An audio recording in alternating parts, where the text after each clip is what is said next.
very proud of the team's collective effort, competitiveness. It's another night where we're on the road. Tonight we're playing the best team in the Western Conference, and there we are, 4.5 minutes left, and it's a 3-point game. I think our team is learning the competitiveness and physicality and attention to detail it takes to be in the games late.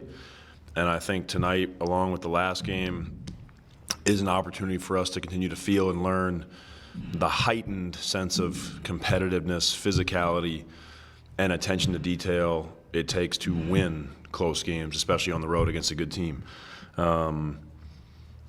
It's a night where obviously the turnovers hurt us. We were able to counterbalance that in the possession game by our ability to offensive rebound. And that was a big reason why we stayed in the game. A lot of guys deserve credit for that. Walker was tremendous. I think John, Lowry, Colin, we had guys crashing all over the place, keeping the ball alive. I'm really, really proud of the team. And like last game, I'm the first person to try to be as honest as possible about our group, both to them and to you guys, and I'm really optimistic about our group going forward. I think that we're showing a lot of strides of being able to learn throughout the season. I think a lot of players are getting better individually, and I think our collective IQ is growing. Physical mistakes happen. I can live with those. I think we are cutting down on our mental mistakes. A night like tonight, those mental mistakes get very highlighted. As it relates to Shea, obviously he had a very big game. The free throws is where it got away from us. We just did not do a good job with our hands. We got lazy, especially with our trail hand, as he's playing ISO, and he gathered through our arm a lot. We also had a couple too many possessions where secondary defenders, when he was spinning or gathering through the nails, swiped down across his arms. The intent of those plays is good. I think guys are trying to make a play on the ball, but if you give a player of his caliber 18 free throws, it's going to be very, very hard. That was the one area where I felt like we did not do a good job on him. Besides that, he's a tough cover. You have to make decisions based on what you're willing to give up. And I think for the most part, our team did a decent job defensively. The free throws for Shea are the ones that bother me the most. Yeah. When you look at a game like tonight, the biggest lead for either you or the Thunder until late fourth didn't go above double digits. So the runs were kind of cut short, really against. As you as a coach, how do you look at a game like that that's really tight like that, but also where do you see progression from your team in a game like that as well? Yeah, I think it shows the quick responses of each team.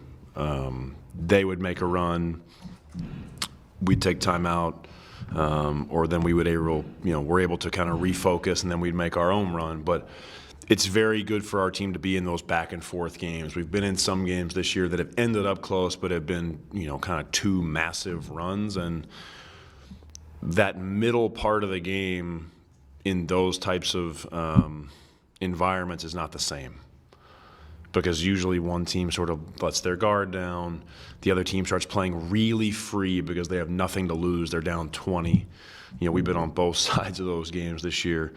But when you play a team like Oklahoma City in those back and forth type games, it's so good for the group because I think you feel the mental focus it takes to play in a high-level game like that. And ultimately where we want to go, where we want to be, the playoffs and hunting a championship, that's what the playoffs feels like. It's mentally exhausting, just like it is physically. And it's really, really good for our group to feel that. Also, John brings a lot on what he did on the court tonight, not a double-double, but his presence as a veteran, too, his composure, when things get tense, things like that. I mean, how important is that to have a true veteran that does things like that? Yeah, I think John, Lowry, both coming back tonight did give us a stabilizing presence.